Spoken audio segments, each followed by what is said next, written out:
Hello dear children. Today we are going to begin with the grammar lesson, that is sentences. Before we begin the lesson, let us have a look into the topics of this session. We are going to learn about sentence, rules of sentences, features of sentences, kinds of sentences, parts of a sentence, that is subject and predicate, features of parts of a sentence, phrases and clauses, features of phrases and clauses.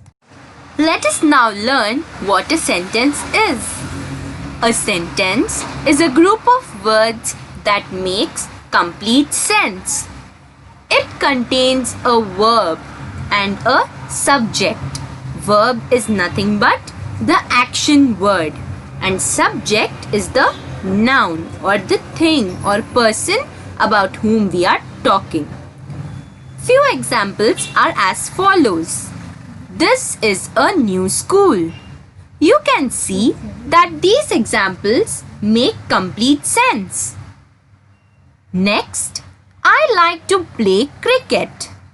This also makes a complete sense. My aunt lives in Chennai. Next, I have many friends. Let us now have a look into a few rules of sentences. Subject-verb agreement is must both in number and person, which means the subject, that is the main word, and the action word both must go hand in hand in collaboration with each other. A plural verb is required when two or more singular nouns or pronouns are joined by a conjunction. A conjunction means a word which joins two or more sentences. A singular verb is used when two nouns or adjectives suggest one idea or refer to the same person or same thing. A singular verb is required when two or more nouns are connected by either or and neither nor. So these are a few examples of conjunctions like either or, neither nor, not only but also, and so on. A singular verb must follow either, neither, each and everyone. Even if they are joined by a conjunction, two nouns qualified by each or every must have a singular verb. Which means that if a conjunction joins two nouns, they must have each or every as a singular form. Some nouns which are singular in meaning but plural in form take a singular verb. For example, if you have a word which is singular in meaning but it is plural, according to the sentence, you will have to take a singular verb is there. Some nouns which are plural in meaning but singular in form take a plural verb. It is just the opposite of the previous one. When there is a word which is in plural, which is just in the meaning, but it is singular when we take it in a sentence, it will have a plural verb like are. Singular verbs are required when the collection is thought of as a whole. For example, if we speak about a group of things as a collection or as a whole of something, we will usually use singular verbs like is. A singular verb is required when the plural noun depicts some specific quantity or amount considered as a whole unit. When we speak about some unit like centimeters, kilometers, liters, and so on, it is mainly referred by is, like, or any other subject or singular verb. Let us now have a look into the features of sentences. It starts with a capital letter. Here you can see in the example that the sentence Vineet is a boy starts with a capital letter. Second one, it ends with a full stop. Example, the cow gives us milk, and at the end you can notice a full stop which is marked with a red color. It ends with a question mark if it asks question. If you're asking any question to anyone in a sentence, it comes with a question mark like what is your name? Notice the question mark which comes after the sentence, or an exclamation mark if it expresses a sudden feeling of surprise, joy or sorrow. For example, what a beautiful flower it is. Here you can observe that there is an exclamatory mark at the end of the sentence because it tells us how beautiful the flower is and it is a sudden feeling. There are mainly 4 kinds of sentences. First one, assertive. Second one, imperative. Third one, interrogative. Fourth one, exclamatory. So let us now have a look in detail about all these kinds of sentences one by one.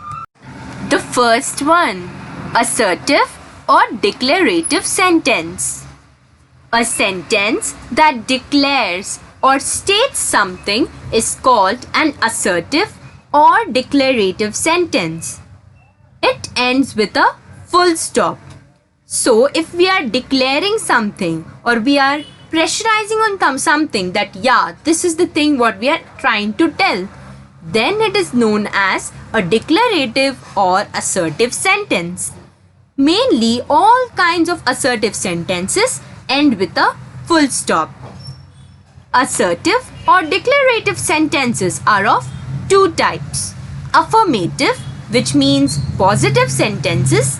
Negative, as the name suggests, refers to negative sentences. Let us have a look into the examples. I like playing with dolls. Here you can observe that we are declaring that I like to play with dolls. So we can conclude that assertive sentence declares a thing which is true. I know to solve the Rubik's Cube. In this sentence also you can observe that we are declaring that I'm sure that I can solve the Rubik's Cube. Another example of negative sentence is I'm not so good at sports. So here also I am declaring that I am not very good at sports. Imperative sentence. Sentences that express a command, request, advice, order or suggestion are called imperative sentences. It ends with a full stop.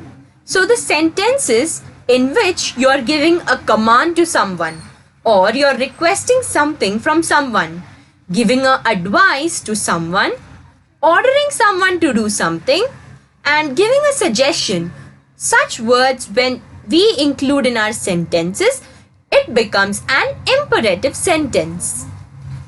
It usually ends with a full stop. To express a command. Example, bring the box here. Here we are expressing our command to someone that get the box right now to me. To make a request. Example, please help me clean the cupboard. Here, always you have to keep a thing in mind that for requesting someone, we usually use the word please.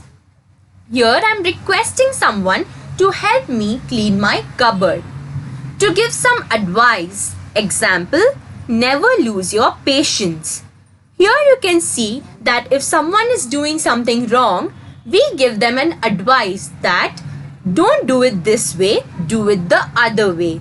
So this is known as imperative sentence. Interrogative sentence.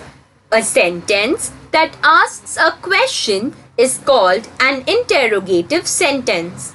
It ends with a question mark. You can observe that when we ask questions, we usually end it with the help of question mark. So, the sentences in which we are asking question is known as an interrogative sentence. There are two types of interrogative sentences. First type is yes or no question. Let us understand this with the help of an example. Are you tired? Then what would be your answer? It would surely be yes, I am tired, or no, I am not tired. So, when we ask a question in which the answer starts with yes or no, we tell them as yes or no question.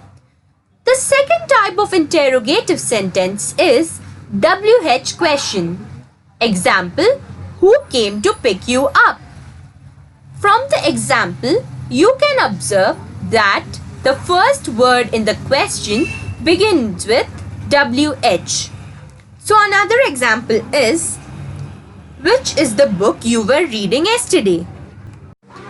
Exclamatory sentence.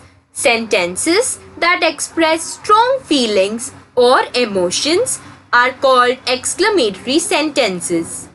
So the sentences which are mainly used to express which is very strong and which is very sudden or at the same point of time when the action is going on.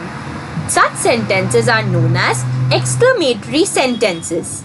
These kind of sentences end with an exclamation mark. You can understand this better with the help of a few examples. What a beautiful dress it is! Here you're expressing a very strong feeling about the dress which is beautiful. And you can also observe that it is ending with an exclamation mark which adds more sudden strong feeling to the sentence. Another such example is how melodiously she sings. Here also you can observe that we are talking about a person who sings very melodiously and at that point of time. So it is a sudden and a strong feeling. And also observe that it ends with an exclamation mark. So always remember that assertive sentences end with full stop, interrogative sentences end with question mark, imperative sentences end with a full stop, and exclamatory sentences end with an exclamation mark. Parts of a sentence. A sentence mainly has two parts, a subject and a predicate. A subject is that part of the sentence about whom the sentence is talking about, whereas the predicate is that part of the sentence which speaks about the subject. For example, my mother loves tea. Here you can see that my mother is a subject because in the entire sentence we are emphasizing or talking about my mother. The predicate is loves tea because here we are telling what my mother likes to drink. In the above example, the words that are underlined as told earlier are the subject and the words which are not underlined, that is, loves tea, is the predicate. Let us now learn in detail about a subject and a predicate. Subject. A subject is that part of the sentence that names the person or thing about whom something is said. Example, the people in the room were enjoying the music. Here, the subject is the people because we are telling that there were some people in the room who were enjoying the music. We are emphasizing on the people who were particularly inside the room. The next example is the baby is sleeping. Here also you can observe that the baby is the subject because in the entire sentence we are talking about a baby that is asleep. Predicate. A predicate is a word or a group of words that tells us something about the sentence. For example, were enjoying the music. In the above example, you had seen that the people in the room were enjoying music. So, By this sentence, we can emphasize on the people who were in the room and they were enjoying the music. Is sleeping. It is the predicate in the second sentence. That is, the baby is sleeping. Here you are emphasizing on the baby. But what the baby is doing? It is sleeping. So that is the sentence or a group of words that tells us what the baby or the subject is doing. Features of parts of a sentence. The subject is usually placed before the predicate, but sometimes this order is changed. The subject remains the same in spite of change in its position. So, when does the subject changes its place with the predicate? It happens when we want to emphasize more on the sentence or when we want to explain something more in the sentence. In imperative sentences, the subject is always you. It is not mentioned but always implied. So in imperative sentences, when we give an order to someone like get out of the class, we don't tell you get out of the class. We always tell get out of the class. But this is not mentioned, but still it is implied, which means it is in the sentence. Again, in questions and exclamatory sentences, we find out what or who the sentence is about and identify the subject. In questions and exclamatory sentences, though it is not mentioned exactly or clearly the subject, yet we can find out that what or who is speaking about the sentence or the subject. Every predicate has at least one verb, that is, one action word. The verb changes according to the number of subjects. For example, if in a sentence you have two subjects, there will be two verbs and so on. It keeps on fluctuating depending upon the number of verbs in the sentence. Phrases. A phrase is a group of words that makes sense but not complete sense, since it does not have a subject and a verb. So, a phrase is such a group of words which makes some sense but still it is not complete, because such phrases do not have a subject, also they do not have a action word. For example, in the garden, here you can see that we have the predicate but there is no subject, and also there is no verb in the phrase which is given. Example second, of great importance. Here also you can observe that we do not have any subject and also there is no verb. Example 3, in the market. Here also you can observe that there is only the predicate and no subject, and also there is the absence of a verb. Clauses. A clause is a group of words with a subject and a verb and is usually part of a sentence. It may or may not make a complete sense. In the phrases, you must have observed that it has a predicate but there is an absence of the subject and the verb, whereas clauses are exactly opposite of phrases. They have a subject, also a verb, but there is an absence of a predicate. So clauses may or may not make complete sense, but phrases never make a complete sense. For example, the boy is going. This sentence makes little sense, not complete, but yet it still makes some sense. Here the subject is boy and the verb is going, and there is an absence of predicate. Hence, this is a clause. Features of phrases and clauses. A phrase does not convey complete sense, which means there is no complete sense or no particular meaning in a phrase. It does not have a subject and a verb. A clause has a subject and a verb.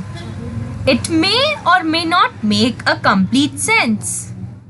A clause is usually part of a sentence. Dear children, I hope you have understood this lesson. Thank you.